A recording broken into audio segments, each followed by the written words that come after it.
Wizards of the Coast has a mascot problem. They desperately want what they can't have.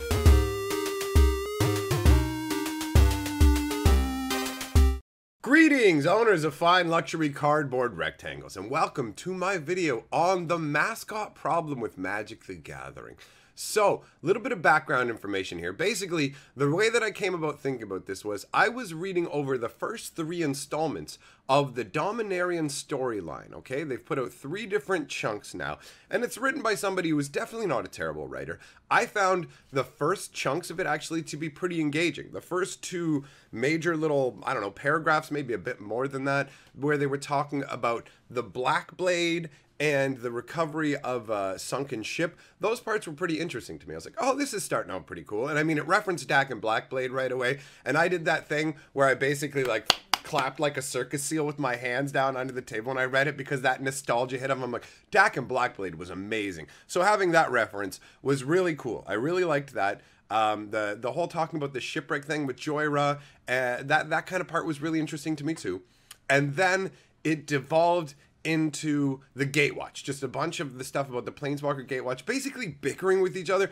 I scrolled through most of it, and when I got through it and realized that near the beginning they were talking about Liliana's 4th demon, I kind of went, oh, like I'm so tired of the Gatewatch. They're so tired and played out to me, and this is what led me down this road of thought, because it's a 3-part installment, okay? The second part is just all about the Planeswalkers, the Gatewatch, and I couldn't even read it, honestly. It was just like, this is dreadful. The third part, though, was talking about dredging up the legacy weapon back from the past, which is awesome, and the whole thing helped to encapsulate how if you bring something back and you time things out properly, it can be really enjoyable, because the Gatewatch and the legacy weapon, all that Gerard, all that old Magic history, they share some interesting parallels. It's a perfect time to be talking about this for the 25th anniversary of Magic.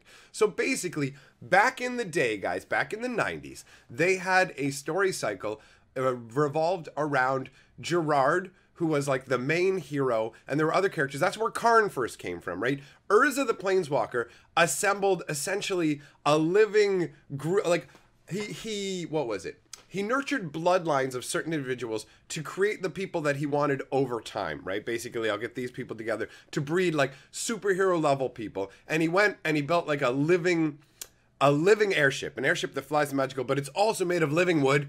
And with the combination of a bunch of different parts, hold on, let me have a sip of tea here. With a combination of a bunch of different artifacts, created the legacy weapon, which was meant to fight Phyrexia. So this was a really cool concept, but the problem was, guys, is it dragged on for ages. Like, this just went from set to set, and it's like, here we are again with the same characters and the same story and the same, it won't end. We need something new. Like, Magic started out, and each block had kind of a story, but it wasn't this thing, it didn't have a thread that had to run through every single block, right? It didn't have to go through every single world. So after a while, they realized, okay, people are tired of this. We're going to stop. And they just let it go. And there were some nods to that stuff in the Time Spiral block where it made sense to do it, right? And that was like almost a decade later almost. And then we come to now where it's been so long that when I started reading about, like, when they were talking about an excavation of a ship, my brain didn't even go, that might be the legacy weapon. And when they like pulled the legacy weapon out, dredged it out, and started to restore it, I was like, oh, I'm getting them shivers. Like, it was amazing. And that's how you hit the nostalgia. That's how you call back to something from the past in a way that's genuinely enjoyable. And I know you're thinking, how does this tie into mascots? Don't worry, I'm going to tie it all together, but you need this information so you understand where I'm coming from on this. So, the parallels are this. They have the Gatewatch, which is the group of planeswalkers who have sworn to protect against evils, and they had planned to put them into every block. They were like, we're just going to have them constantly, right? And then they realized we were getting fatigued with them, so they said, hey guys, we're going to dial it back, and they just put Jace in Ixalan. But the thing is they weren't ready to dial them back. So these planeswalkers are already still put into all kinds of other things. They still want them there, and we're seeing that again now, because we had Jace for just 1 block, but now we're back, and it's just like, here's Liliana, here's Nissa, here's Gideon, oh, and here's Liliana's 4th demon, and his name, and then we gotta kill it. It's just, it's so tired and played out, and the thread has to run all the way through it. And part of the reason they're doing it is they need these iconic characters to sell you things like signature spell books. They feel like what they have to do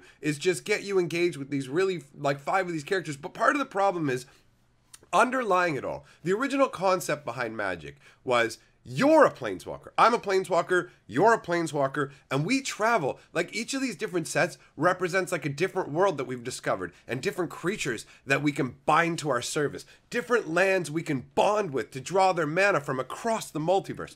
So we go to all these places and build up our own. That's what my spellbook is. It's my signature spellbook from across the multiverse. So it's amazing. And then they introduce these planeswalker cards, and these cards are supposed to be as powerful as you, as the player, and they just represent kind of like a friend you have. But these friends are the same 5 boring friends with a very niche, stilted set of abilities. They're not nearly as powerful as me, and the game is tilted around these guys to make them into these mascot types. Like, basically what they want to do is they want to have Jace be the Super Mario of Magic the Gathering. Like, when you think of Mario, something immediately comes into your mind. You picture the big bulbous nose, the mustache, the red outfit, the little M on the hat, the little Mamma Mia voice or whatever. Because Mario's a very static character. He never changes, and on top of that, he doesn't have a lot of information placed inside of him, right?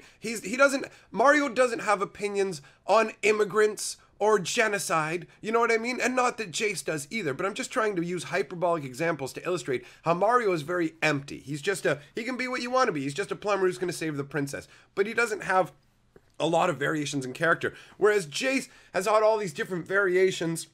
Every time you show up, it's not like, let's take something like Pokemon, for example, where they're going to use, I don't know Pokemon a lot, so I'm going to, from an outsider's perspective, but they use Pikachu as sort of an emblematic creature for the game, right? And everybody knows what that is. They see that thing and they go, yo, that's Pokemon. Because every time that Pikachu thing shows up, it's the same thing. As far as I understand, they have different evolutions with different names, where it's like Pikachu Monkey Go or something, and it's like a bigger, more powerful version.